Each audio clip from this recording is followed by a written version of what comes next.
Smokeroot Revue and Medicine Show, and it is an American entertainment. Now, the way a Smokeroot Revue or a medicine show used to work, these guys would be hucksters. They'd have bottles filled with water and probably a little bit of alcohol, and they'd sell it to you to try to cure anything in the world that might be ailing you, from sore toes and corns to headaches to a bad back. And they'd sell it for about $1 a bottle, but I think it's a lot better to use songs and stories rather than to sell bottles of potions. But you need to use your imagination no matter how you were doing it. That's what they banked on. They tell you a story and make you believe it. I remember once when I was a boy, I used to go to the Oregon State Fair, and that's about right at the end of sideshows and such. And I remember coming by this marvelous new invention. It was called a blender. I'd never seen one before. And this fellow was throwing in all manners of fruits and vegetables, and he'd give everyone a little cup, and he said, you know, this is going to be better for you than any Geritol you could bring anywhere in this country. Does anybody know why it's better than Geritol? One man, he was very lucky that one man in the back knew why. And the man in the back said, that's because Geritol is 79% alcohol, sir. He said, you are exactly right, and he kept going on with his spiel, and we walked around the fair a little bit more that day. And since that was in the same hall where our church had the pie stand, we were going back, and the fellow had a whole new crowd. And he was asking him, do you know why this is better than Geritol? And fortunate he was that the very same fellow was in the audience and raised his hand and said, because it's 79% alcohol, sir. We were very amazed by things like that. But since this is American entertainment, I want you to use your imaginations. I want you to imagine that there's a flag up there flying right there, and I want you all to stand. We're going to say the Pledge of Allegiance, and we are not going to start this out without the Star Spangled Banner. You ready? I pledge allegiance to the flag of the United States of America and to the republic for which it stands, one nation, under God, indivisible, with liberty and justice for all. And if you would please join me in singing our national anthem. Oh, say, can you see by the dawn's early light what so proudly we hailed at the twilight's last gleaming, whose broad stripes and bright stars through the perilous fight o'er the ramparts we watched were so gallantly streaming, and the rockets' red glare, the bombs bursting in air, gave proof through the night that our flag was still there. Oh, say does that star-spangled banner yet wave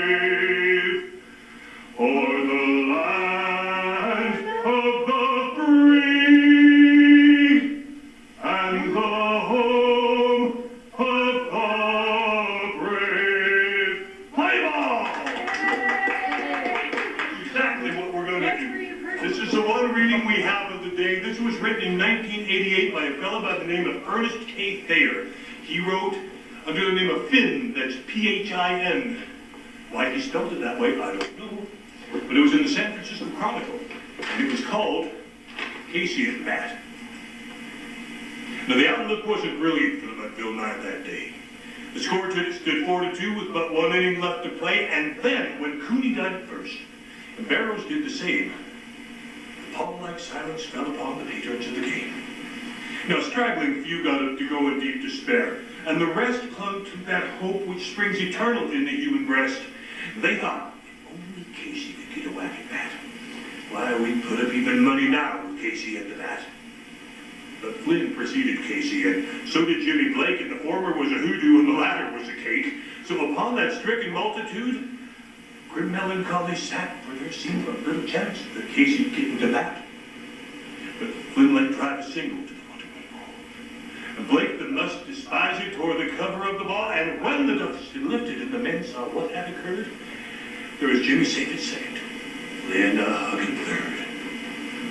Then, from 5,000 throats there rose a lusty yell, and it rumbled through the valley, and it rattled in the dell, and it pounded on the mountain, and it recoiled upon the flat. For Casey Mighty Casey was advancing to the bat.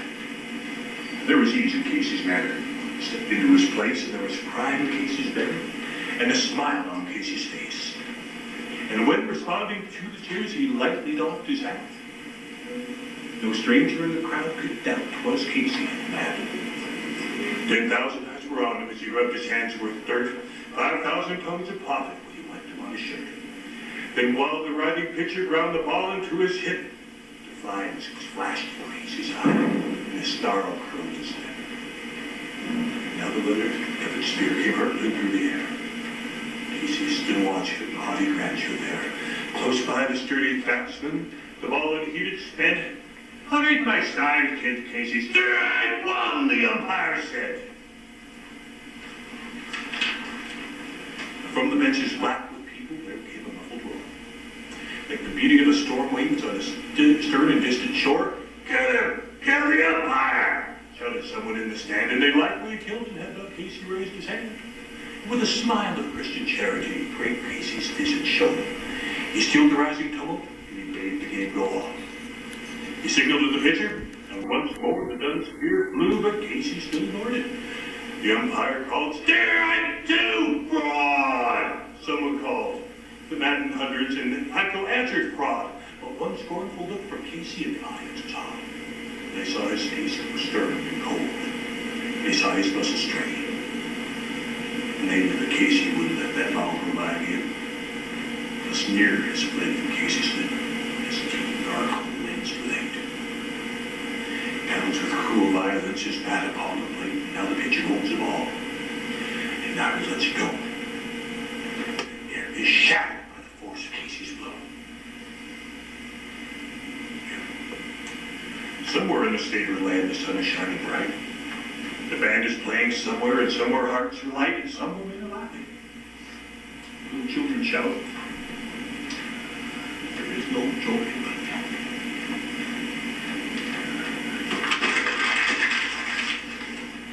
Mighty Casey struck out.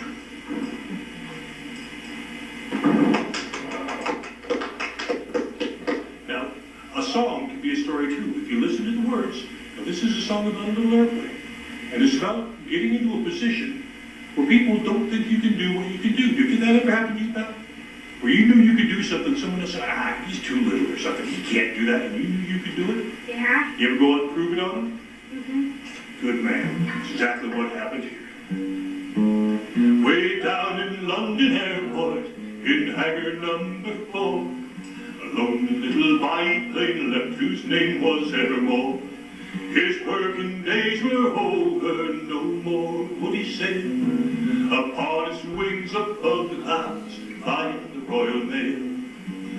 Bye, bye, bye, plane, once upon a sky plane. Bye, bye, hush-a-bye, lullaby plane.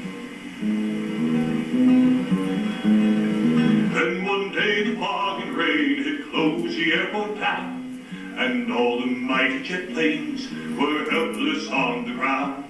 When a call came to the airport for a mercy flight, would be too late, they could not wait, someone must fly tonight. And they rolled the little biplane out of runway number 4. And though he looked so small and weak, he'd done it all before. And as he rose into the skies, the big jets hung their wings, and hope someday like evermore to do heroic things. Oh, bye, bye, bye, plane, once upon a sky plane. Bye, bye, hush-a-bye, lullaby plane. Bye, bye, bye, plane, once upon a sky plane. Bye, bye, hush-a-bye, lullaby plane.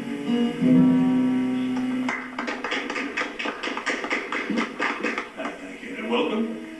Smokeroot Revue Medicine Show. You were just in time to help tell a story. Can you help tell a story? You think so? How about you, pal? Nah, he's looking at the wall. He'll be good at that. I was looking at the wall for the first half of this act, you can tell it. This is a story called Hoimie the Woim. No. Hoimie the Woim, to set it up, is from New York City, so hence he pronounces it Hoimie the Woim. Can you say Hoimie the Woim, everybody? Hoimie the Woim. Now, how big is a worm? Do you know, honey? Maybe that big? A little worm? Well, it's a real little worm, you betcha. Well, I'll tell you, I was sitting on my front porch, chewing my bubble gum. And playing with my yo-yo. Do-wop, do-wop, do-wop. When along comes Hoimie the Woim. And he's just big. Hoimie, what happened to you? He goes, I ate a cat. No fooling. Next day, I'm sitting on my front porch chewing my bubble gum. And playing with my yo-yo. Do-wop, do-wop, do-wop. When along comes Hoimie the Woim. And he's this big. I go, hey, Hoimie, what happened to you? And he looks at me and goes, I ate a dog. No fooling. Well, next day, I'm sitting on my front porch chewing my bubble gum. And playing with my yo-yo. Do-wop, do-wop, do-wop. When along comes Hoimie the Woim. And he is this big. I go, Hoimie, what happened to you? And he looks me in the eye and he goes, I ate a cow. No fooling. The next day, I was sitting on my front porch chewing my bubble gum. And playing with my yo-yo. Do-wop, do-wop, do-wop. When along comes Hoimie the Woim. He is that big again. I go, Hoimie, what happened to you? And he looked up at me and he goes, I blinked. Well, while we're on slimy things, there ain't no bugs on me. There ain't no bugs on me. Well, there might be bugs on some of you bugs, but there ain't no bugs on me. Boom, boom, there ain't no flies on me. There ain't no flies on me. Well, there might be flies on some of you guys, but there ain't no flies on me. Boom, boom, boom, there ain't no ticks on me. There ain't no ticks on me. There might be ticks on some of you chicks, but there ain't no ticks on me. Boom, boom, boom, there ain't no bugs on me. There ain't no bugs on me. There might be bugs on some of you mugs, but there ain't no bugs on me. Let's just notice something small, shapery, so we won't forget about Hoimie the Woim. Well, this next story has roots in a lot of different cultures around the country. I've heard it told about trappers in the Louisiana Bayou or down on the Mississippi Delta, down there on New Orleans. Well, I heard it was set here in Nevada, the foothills around Slide Mountain, just the area we call Pranktown Road area there, over by Washoe Lake, and there's no trapper. And he lived in an old wooden shack. Well, this shack had a beautiful, beautiful stone fireplace. And some trapper had 3 dogs. They were Ino, Uno, and Colonel Calico. He tried to call that dog Colonel Calico, but it wouldn't come because he bought it from a French trapper, so it would only come to the name of Colonel Calico. Now that old man walked a lot like this, carrying those heavy traps. And what he would do is set his traps down in the rushes to the grass near the lake and try to catch rabbits and raccoons and anything he could for the meat and for the furs. And what he and his dogs didn't eat or what furs he couldn't eat, they'd take into the small hamlet of Reno, some miles to the north. And they'd sell them for what little money to buy the other things that they needed. He had a real bad run of luck at one point. He would go to his traps. They were empty. And he went back again and again. This went on for a couple of weeks, and it was starting to look like something was eating whatever was in his traps while they were still in the traps. There was blood everywhere. No animals. So he took what little money he had one week, and he went into town, and he bought a small bag of cornmeal, and he took it back. And he got it over here in his fireplace, got a big bottle of water, big kettle of water going. And he boiled up that cornmeal, and he made kind of a rush, and he'd take a spoon, and he'd drop it up, and he'd drop it into the hot ashes around the fire. They were called ash cakes. That's how people ate in those days. And he pulled them out, and he fed some to each of his dogs, and he had some for himself, because he was feeling much better. He had a full belly, he was missing the meat, but everybody had a little something to eat that night. He did it. Sat back and he was looking around that cabin. He was off around that cabin. See, the fireplace is right over here. His bed's right next to where it can be warm. Over here on the wall, he's got all his traps and hangings and cans and different tools and like that. And over here's where he keeps his food, does his cooking, does some of the cleaning, some of the smaller animals. And he was sitting there kind of relaxing when I'm going his eye.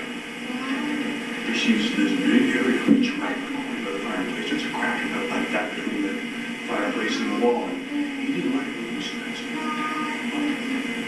I might as well not have took the axe. Never took his eye off that thing. A thunk! The thing was scattering up that door right to that little crack in the... But he got the tail. Big tail. Let me know that tail, so I think we're going to have some meat here after all. Called the dog. I know, you know, Calico, come in here now. And he put another pot of water on the fire. And he boiled that tail up, he scraped all the hair off it, got another pot of water going, and he cooked that up, and he ate it and fed some to his dogs, and he was feeling awful good by that time. He'd had meat, he'd had cornbread, and about half an hour later, he was feeling awfully sick. His stomach was hurting him, he was starting to see things a little bit different, he was hurt. He said, well, maybe I better just go to bed if I'm not feeling that good, so he did. Hey, that kind of an amnesia sleep, you know how it gets when you're not feeling too good and you try to get some rest. Back in 11:30 at night, quarter to midnight, here he is just all around the walls of his cabin. Someone scratching at the sides of his cabin, and he hears a voice in the back door. Taily-po, I want my taily-po. You know that thing's back outside, so he calls the dogs. I know, you know, kind of go, dog. And all of a sudden the dogs are taking off. All the way down, all through that grass around, that dry grass down near the lake. They get you real quiet. It's later in this room. And they're coming back, and he hears them scrambling around in the yard and getting underneath the porches where they like to sleep in there. Pretty much their place in the cabin. So he feels a little better. Let's see. He tries to get a little more sleep because he's still feeling pretty rocky. And then, about now, a couple hours later, I guess it was about 2:30 in the morning, he hears this. He opens one eye and he looks around at the door. There's a latch on his cabin door. Somebody's trying to get in that door, and he hears that voice again going, Taily-po, Taily-po, I want my taily-po. He goes, I know, you know, gotta go. Dogs were chasing after that thing. They're going through that dry grass down by the lake. It's getting real quiet again. And he waits. He doesn't hear those dogs coming back. And now he's getting really scared. Because those dogs are the only thing between him and that thing. He's so scared he can't stay awake, so he tries one more time. This sleepy thing, maybe this is a nightmare. I'll wake up in the morning, it'll be fine. Those are fitful sleep. He just can't sleep, and he's in and out, and all of a sudden, his eyes just crack open. And when anything he heard that woke him up, it wasn't anything he saw. So then he felt somebody or something was in that room with him. And he looked down at his foot in his bed. And he saw two golden ears coming over the bottom of the bed. And then two yellow eyes. And by every face and two things coming over the top of that. And that thing crawled around over his body and then alongside of his neck. Out of his head, and that thing started going, Taily-po, I want my taily-po. I ain't got your taily-po. Yes, he does. It scratched across that man's chest. It scratched him until there was nothing of that man left.